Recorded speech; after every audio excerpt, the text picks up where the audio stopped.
It's Wednesday here in the North Shore Drive podcast. We've got a special guest with us, Damian Parson. He's of the Draft Network. He does a lot of draft talk all over the place. We're lucky to get him here. I want to get his perspective on where the Steelers' top needs are, how they fit this certain class, and all the players that you should be looking closer at in this NFL draft class the week after the combine. All that here and more on the North Shore Drive podcast from the Pittsburgh Post-Gazette. I'm your host, Chris Carter. Let's get into it. You are now listening to the North Shore Drive podcast, a show on all things Pittsburgh sports from the writers of the Pittsburgh Post-Gazette, hosted by Christopher Carter.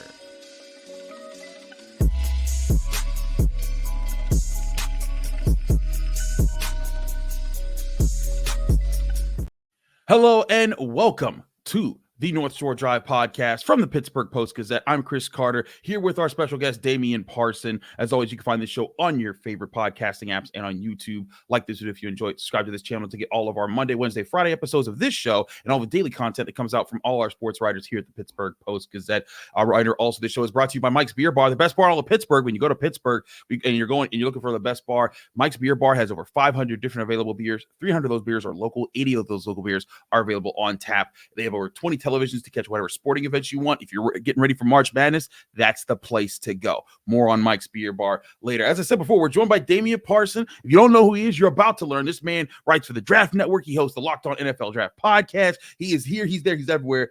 Damian, thanks so much for joining the show. How you doing? I'm good, man. I'm good. Just trying to, get my bearings back after that long week in Indy. Then the trip, from Mobile. It's been a hectic 2-month span right now. It certainly is. And it's that time of the year, right? Like, this is your Super Bowl. This is gearing up to get ready for the draft, which is a crazy time. And the combine is just such a whirlwind. We're up at 8 a.m. talking to prospects until noon, and then you're breaking down all the things you saw. And then when the events start, then you got to see who's scoring where. And the combine always shakes things up, right? Because there's guys who you think, oh, he could be a top guy, and then he runs a crazy 40 time, and now all of a sudden there's people that think, oh, that's totally the answer. But I want to look at some of the top positions that a lot of people are looking at for the Steelers in the first round. Obvious need at offensive tackle, obvious need at cornerback, obvious need at center. And we could go over a few other positions as well, but I think that's where a lot of the discussions have started. When you look at the tackle class and the corner class, we've kind of gone over on the show who we think the top guys are there, but who are some of the top guys you think could actually fall down into the Steelers' range around that 20th overall pick? Especially at tackle, I think Georgia tackle Amarius Mims, who was former teammate of Broderick Jones, just a much bigger and different body type, listed at 6'8", 340 pounds with 36-inch arms. This guy looks like he was built in the lab. If you're trying to make a big tackle, he's athletic, he's powerful, refined hands and technique, being able to set vertically, cut guys off. He plays traditionally right tackle, but I believe he does have the athleticism to play left. But the thing is, when you have a Broderick Jones who was playing on the left side, you can flip him back to the left and let Marius take his natural spot at right tackle, and you'll feel good about it, right? And I think especially with those two guys, they know each other. Talking about being able to, Broderick being able to help him, kind of settle in as a professional player after his first year. I think that's a good spot. Also, J.C. Latham from Alabama, 6'6", 330. This is a guy that I think that, arguably the best run blocking tackle in the class, and the power, the physicality. He run blocks like a wrestler on a mat, right? Like he has incredible torque and core strength, but his overall power is overwhelming. And it's a guy, he won't be the Penei Sewells, the Olu Fashanus in terms of athleticism, just get out quickly and be able to mirror and match guys the way that they can. But he's very technical in terms of he knows how to set his right points, get to his drop, cut off, and square up an edge rusher where now you're not going to power through him. You just got to hope that you can get around him. And when he gets his hands on guys, he typically stonewalls. And this is a heavy-handed puncher at the tackle position. He plays right tackle. A lot of people say, well, man, I think he could be an all-pro guard. That is fair. But I do think that he can be a very, very good tackle, especially for one. Pittsburgh needs to get back to being Pittsburgh. And that's running the football, being dominant in the trenches. Like it's time, right? You're in one of the more physical conferences and divisions in football. Bring back that physicality in the front end. And I think JC Latham could help them. And when you talk about corner, right, you're looking at this cornerback class, and I think they opened up some eyes down in Indianapolis last week, when guys running well and answering some questions. I do feel as if, though, a guy like Kool-Aid McKinstry could fall to them. Because he wasn't able to test. He had I think a fracture or something in his foot. I think he's supposed to be good for the pro day, but he wasn't able to test in Indianapolis. With Nate Wiggins running the 4.28, Quinyon Mitchell running the 4.33. You have a Terry Arnold who's just talking about movement skills, fluid hips, can transition, turn. He can play man, zone, in the slot, outside, and he has outstanding ball skills. And I always talk about this. I was on Locked On Giants with our colleague, Patricia, and that was one thing I'm big about when I'm doing mocks and I'm thinking about pairing players to teams. It's not just teams and schemes; it's the city, it's the culture. Right. And Pittsburgh is a tough, hard, steel city, tough, hard-nosed, physical, and you want to have players that embody that same culture, right? That match that culture. You don't want to bring somebody in that's more finesse that doesn't really fit, right? It's cold in the wintertime. Right. Like, you got to embrace where you are. And I think Terry Arnold's a guy that embraces that. Kool-Aid McKinstry embraces that. Of course, being coached by Nick Saban, you better be tough. You know what I mean? Because you're gonna deal with some things dealing with Nick Saban if you're not doing it right. He's extremely coachable, very well spoken. One of the more impressive interviews at the podium in Indianapolis. Walked right up, commanded the podium. Answered every question until they told him, "Hey, you got to come down now. It's time. It's over." He was ready to talk to everybody, answer as many questions as possible. I also think a guy over in Iowa, Cooper DeJean, 207. Some people have him as a safety. I have him as a corner, and I think I understand the concept. Talking to some of my guys, in media, Jordan Reed's talking to him. He said, "Man, I just think if you put him at safety, you can get the true best out of him."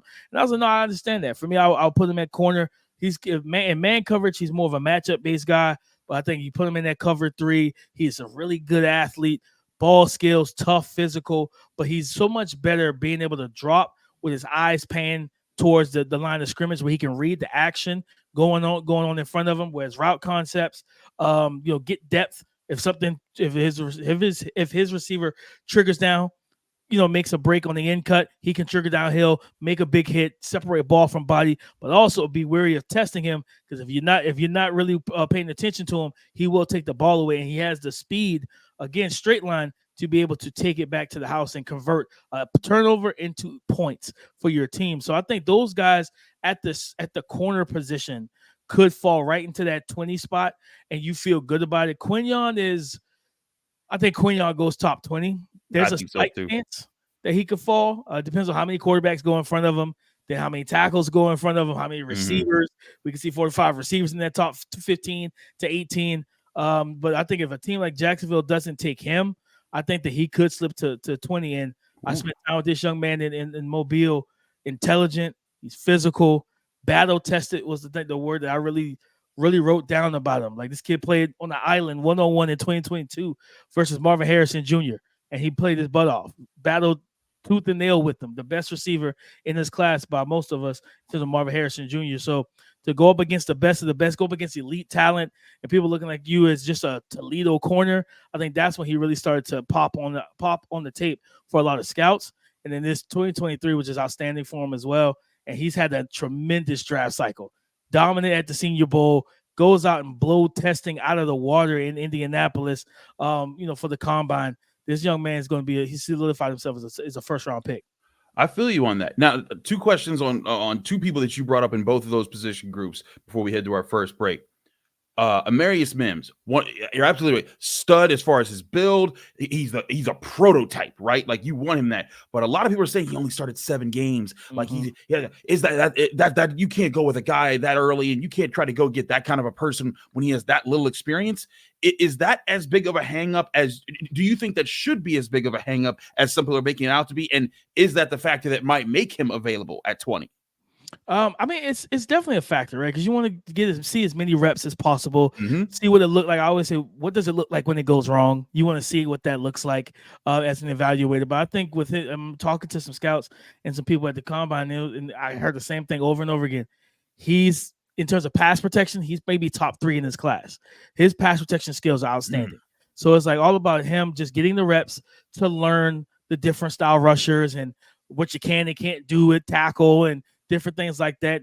Shooting, punching with the right hand, understanding like the tempo of rushers, stuff like that in the NFL, where those nuanced guys, think about Myles Garrett, of course, TJ Watt, he will absolutely, if he was drafted at 20, he would get his reps in practice because TJ Watt will be lined up against him. Alex Highsmith will be lined up against him, and he'll have to learn on the fly. So I think it is a valid concern, and I think that could help him. But I think the real narrative right now, people are worried about, okay, he got injured in 2023. That's why he only played 7 games. Then during his second 40-yard attempt in this past Sunday, he tweaked the hamstring. So people are wondering, you're a big guy, you're 6'8", you're 340. That's a lot on the limbs, there's a lot on the joints. Will you be able to stay healthy? The best ability is availability, and that's kind of where the question kind of stems from for him, and that's why he could slip down to 20. My other question is about Terrion Arnold. Going into the combine, to me, Terrion Arnold was CB1. There was no questions asked. It was just he's going to go off the board, probably top 10 at worst, top 12. I think that seems like his range. But he didn't exactly have a huge combine, like you said, impressive at the podium. But when it came to the actual events, he ran like a 4.5 40. His vertical wasn't that great, and those aren't the end all be alls of corners. Like the things you show, like you see on tape, those things are going to translate to the NFL. But was his combine performance compared to that of guys like Nate Wiggins, guys like Quinyon Mitchell, was that enough to maybe bump him down into a range where I didn't think the Steelers could sniff him to now he might actually be in the range where, like, hey, that could be you could have 2 CB1s, him and Joey Porter Jr. as your future pillars of the defense. Oh, absolutely.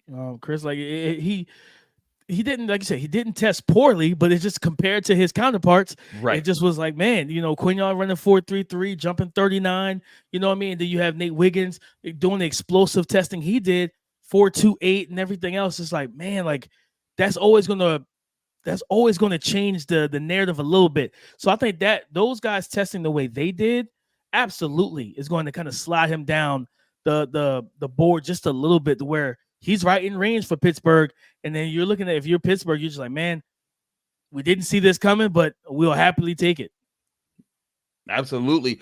Mike Tomlin always says that's what happened with Cam Hayward, how they got him. They were like, we didn't think he'd be there at 31. We'll take that. That's no problem. But I want to talk about some of the guys who might slip to the second round in some of these positions and look at other key positions. We'll do that with Damian Parson from the Draft Network and the Locked On NFL Draft Podcast in just a minute. But first, here on the North Shore Drive Podcast, we are sponsored by Mike's Beer Bar, the best bar in all of Pittsburgh. When you're going down to the North Shore in Pittsburgh, it's right across the street from PNC Park on Federal Street. You walk into Mike's Beer Bar, you're going to be blown away by their beer selection. They have over 500 different available beers. 300 of those beers are from the local area, and 80 of those local beers are available on tap every day, and they're always switching new ones ins and out. So if you want an IPA, a stout, a Hefeweizen, a summer beer, a winter beer, whatever kind of beer you want, they have it there. And there's so many different flavors and so many ways to try so many different ways to try them. They have over 20 televisions, so you can catch whatever sporting event that you want. All the conference tournaments going on right now in college basketball, you can watch any single one of them. Trust me, they get Duquesne women's basketball in Mike's Beer Bar. They'll find your game somehow. They also have great meals like steak on a stone, where you get your choice cut of steak brought to you on a heated stone. Every time you cut off a piece,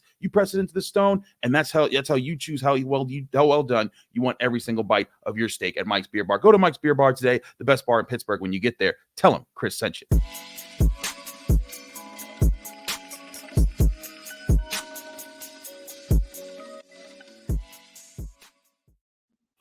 We're back here in the North Shore Drive Podcast from the Pittsburgh Post-Gazette. Chris Carter here with Damian Parson of the Draft Network. Damian, let's talk about tackle and corner just a little bit more before we switch to some other positions. Give us one player in each of those groups that if they slip to the second round, it's like someone's going to pick that player and it's going to be like, oh, that was a mistake by all the 32 teams that passed up on him in the first round. Man, especially at corner, if somehow, like I said, if a Cooper DeJean was to fall out of the first round and get to the second, that's going to be one of them situations where we're like, how did this happen? Mm-hmm. Right? To have the size, the NFL size, the ball skills, the instincts, and then the straight line athleticism and leaping ability. It's just everything you want in the defensive back, whether that is at corner, outside, nickel, safety. I think he can kind of play kind of what Brian Branch was able to play for the Detroit Lions, where he just fills and wears so many different hats. Cooper DeJean can do that. And if you allow him to fall to the second round, I know I think he's not going to be able to test or work out until right before the draft because he got injured during the season and everything. And I get it. But man, like the tape speaks for itself. The athleticism, the whole package speaks for itself. If I look at at tackle, you think about looking at this tackle class, because there's a couple guys here, but if Troy Fautanu from Washington, this is a guy that had an outstanding combine workout, right? He was out there moving like a linebacker through the drills and the athleticism, the foot speed, the lateral agility, and it all shows up on tape. Checked in with over 34-inch arms, so he passes that threshold. He was a guy a lot of people trying to throw and force inside that guard. And I never was kind of with that thought process. I gave him a first-round grade as a tackle, and I think he can live and stay at tackle. You look at Zach Tom for the Green Bay Packers, or Sean Slater for the Los Angeles Chargers. We've seen the Patriots won the title with Isaiah Wynn being a shorter, because he's like, well, for Troy, he's 6'4", 320, but Isaiah Wynn was a shorter in height and shorter limb tackle, but he still played tackle for years for New England, kept Tom Brady upright as his blindside protector. So at the same time, I look at Troy, if for any reason he was to slip out of the first round, the teams that passed on him in the first 32 picks are going to be upset wherever he lands. Even the team that selected him, like, man, we probably should have got you in the first round, but luckily we got you in the second. And, of course, you think about the center position. This is where, to me, the interior offensive line class and center, day 2 is where you're going to really feel the value. And when you think about, I think Jackson Powers Johnson is going to be off the board before then. This young man is just outstanding. You're talking about having an incredible draft season so far, was dominant at the Senior Bowl, took snaps at center, which he's used to, but they also let him play some guard, and he was outstanding there too. One of the more difficult interior defensive linemen to block in Mobile was Ohio State's Michael Hall Jr., and he was one of the only guys to handle him one-on-one. This kid was extremely quick, agile, elusive, strong, everything. And Jackson Powers Johnson, he didn't have any problems with him at all. He was able to take care of business at 6'3", 320. But Zach Frazier, talking about toughness, from West Virginia, broke his leg in the middle of this in the season. And then you fast forward to the combine, he's on the field doing drills, moving laterally. If I remember correctly, I think Jim Nagy tweeted out the clip where I think he finished the play with a broken leg, and basically instead of going down and costing his team a timeout, he just basically limped off the field by himself to protect his team in the possession of the game or where they were. I think he's absolutely going to be there in the second round. And then Cedric Van Pran, out of Georgia, tough. This is the national champion. He's aggressive. He's athletic. Guy can get out as a puller in the run game. I really love I was scouting him for 2 years. I thought he was coming out last year. Had a high second round grade on last year. Feel the exact same way this year. But there's a guy that I think that this is a dude, and I think he fits Pittsburgh so well. Me and Keith talked about him on the pod. Bo Limmer out of Arkansas, 6'5". He had like a 9.8 relative athletic score, right? That dude was ridiculous. He is, and it's crazy because at the Senior Bowl, that was the guy that T'Vondre Sweat had the viral rep against. But the day before, T'Vondre Sweat couldn't move him. That's how physical and how strong he is. Like, he had some outstanding reps all week in Mobile, and that's when he kind of got on my radar. And Keith kept telling me about it. He said, man, he's like a grizzly bear. He's physical. He's aggressive. He's got a nastiness to him.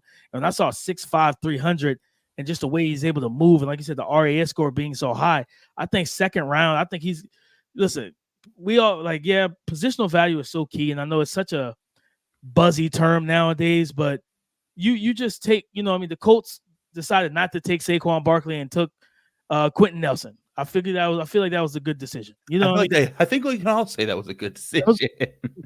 You could do that, and you prioritize good players. Draft good players. I think Bo Limmer, man, like, he's outstanding. He's an outstanding player in this center class, interior offensive line class.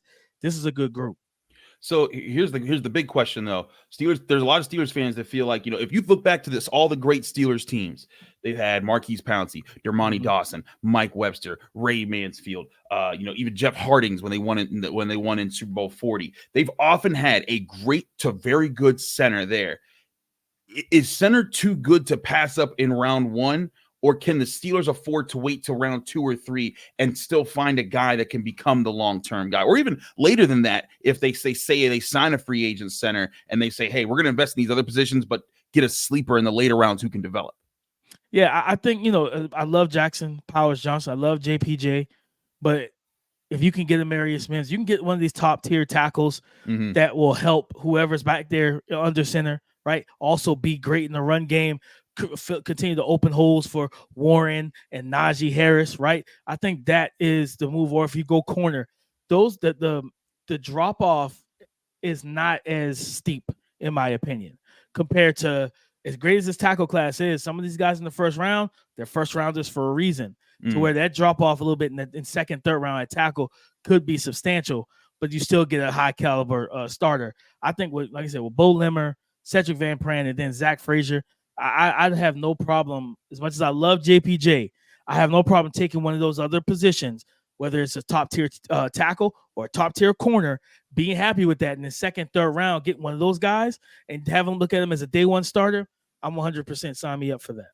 I hear you on that. I want to talk about some other positions, including quarterback, which, a lot of people in Pittsburgh are like, why aren't we talking enough about quarterback? We'll get to that and some other key positions with Damian Parson from the Draft Network here on the North Shore Drive podcast right after this.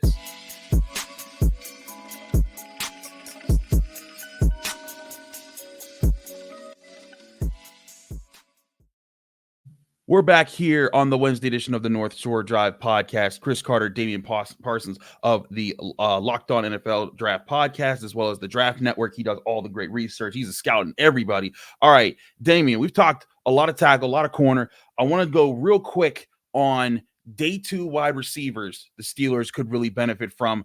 Who are the guys that speak to you? They're probably not going to go first round, but if they're hanging there right around where the Steelers pick at 51, they're like, that would be a steal to pick them at that point.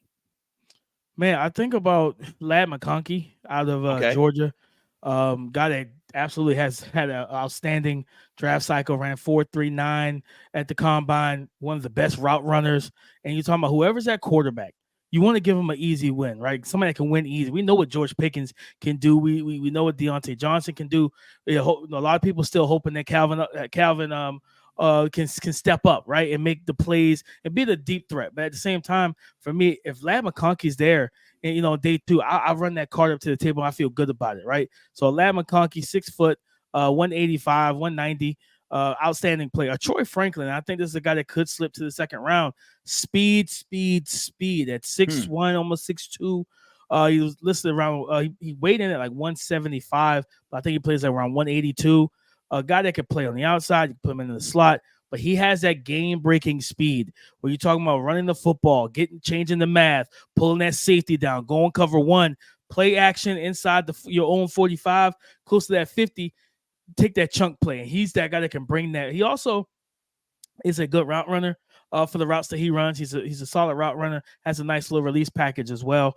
And then I look at, Michigan's receiver, national champion, Roman Wilson. Explosive. He's one of my favorites. Good, such a good player, man. And like I remember talking to a couple corners in Mobile, and man, what was it like dealing with him? And he was like, man, you can barely get a read on him. He's so smooth, he's so calculated and tempoed with his releases, with his routes. You don't know when you can get hands on him because of how quickly he can shift gears. And he's very the term, and I loved it, that one of the players said, he's no nonsense. He doesn't do a lot of dancing. He doesn't do a lot of like movement at the line. It's very 1-2 go. He knows where he wants to go. He's going to move you off the spot and get there. And this is a young man, I think, is going to be a better pro than he was college player because Michigan didn't allow him and those receivers to truly flourish in their run-heavy offense. I hear that. I love his tape. I love his separation that he gets. I was impressed at Senior Bowl. He's someone I'm looking at. Linebacker before we get to quarterback. I'm intrigued by this linebacker class because the athleticism looks like it could be really good for certain guys. I think Edgerrin Cooper is certainly a guy here.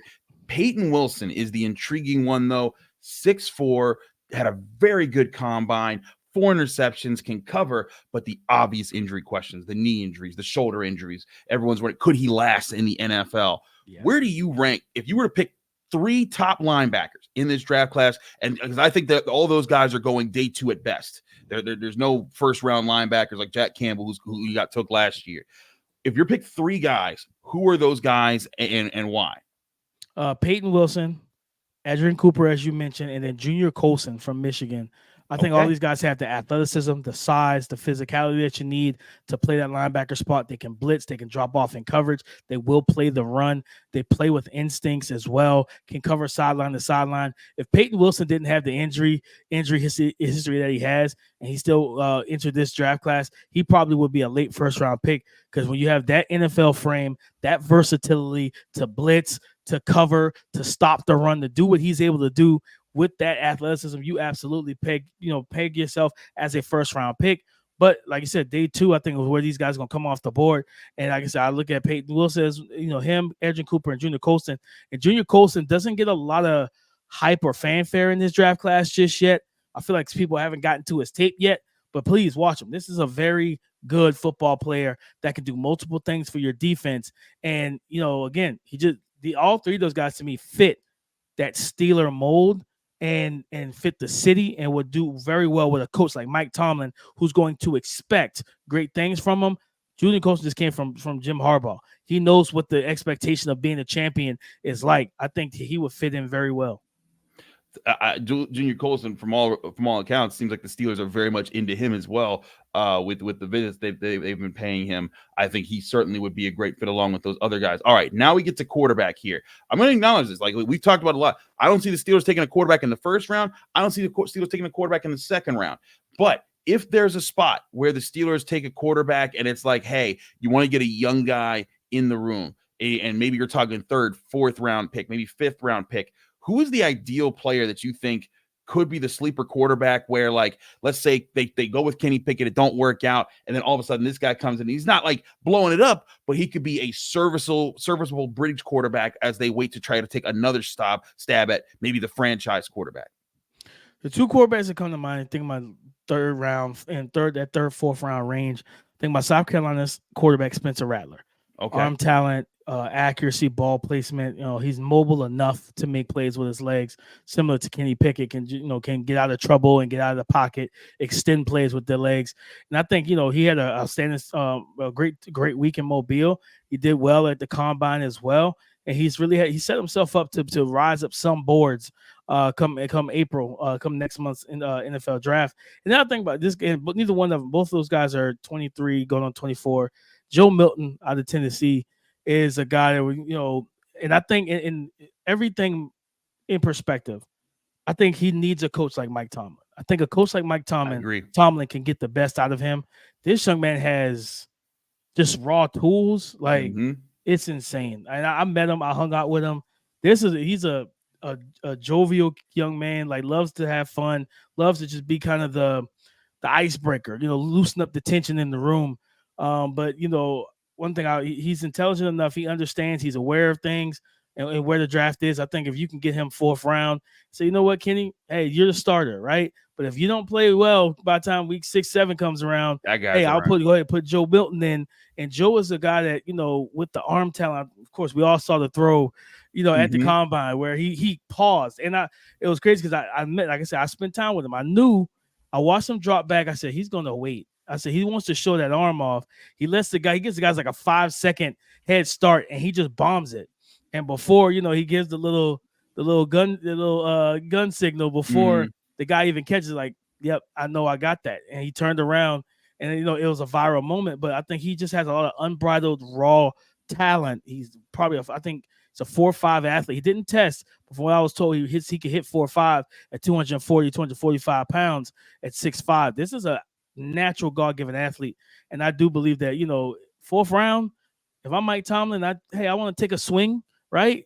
I'll take a swing on him, and just see what I can get out of him as a rookie. Because again, even though he's a little bit older, Kenny Pickett walked in as older. He didn't have a lot of the tools. His tools were just always average. When you look at Milton, even though he's 24, his tools are elite. He'll walk into the league right now with a top 10 arm, no question. And when you can throw like that and you're still unbridled, you give him some opportunities with some talent and some structure around him. I think you could get something out of him. Joe Milton III. I agree. Like, that's one of the bigger names I saw. I was just like, man, I even got to cover Joe Milton. Pitt played Joe against Joe Milton in Tennessee. He ended up getting benched for Hendon Hooker in a game. But like, and I think that's the thing, is he's so raw that like the obvious talent is there. It's just, can you hone it? Can you get him to stick to a game plan and execute what we're asking you to? And if he does that, that's where his tools become so dangerous. But that's just one of those intangible things that it's so tough to tell about a quarterback. That's, it's why there's certain guys that go really high and certain guys that don't, and then they turn out fine in the NFL. There's going to be a lot of things to watch at this quarterback class, as well as all these other aspects. Damian, thanks so much for joining us here on the North Shore Drive podcast. We're definitely going to have you back on at some point before the draft. We want to keep getting your insights, especially as pro days begin, and that changes the conversations and big boards move up and down. But let people know where they can find you, follow you, and get more of your work. Of course, on Twitter /X, DP_NFL, 5 days a week on audio podcast or on YouTube, the Locked On NFL Draft podcast, of course. And you read all my reports and see video content over at thedraftnetwork.com and their YouTube channel as well. So just stay tuned. We got a lot of content coming. Absolutely. Thank you, Damian, for joining us. Thank you all for joining us here on the North Shore Drive podcast. I'm Chris Carter. We'll be back Friday with more talk on the Pittsburgh Steelers and the NFL draft, getting you ready for how they're going to be approaching the next couple months leading up to the draft, as well as all of our daily coverage that comes in from all of our different sports reporters, myself and Noah Hiles, covering to see if Pitt basketball can make that push to March Madness. We'll find out as the week continues. Stay tuned here at the Pittsburgh Post-Gazette. Thank you for checking out this content from Post-Gazette Sports. If you watch this video on YouTube, please like the video and subscribe to our channel. For all of the sports coverage the Post-Gazette has to offer, visit post-gazette.com.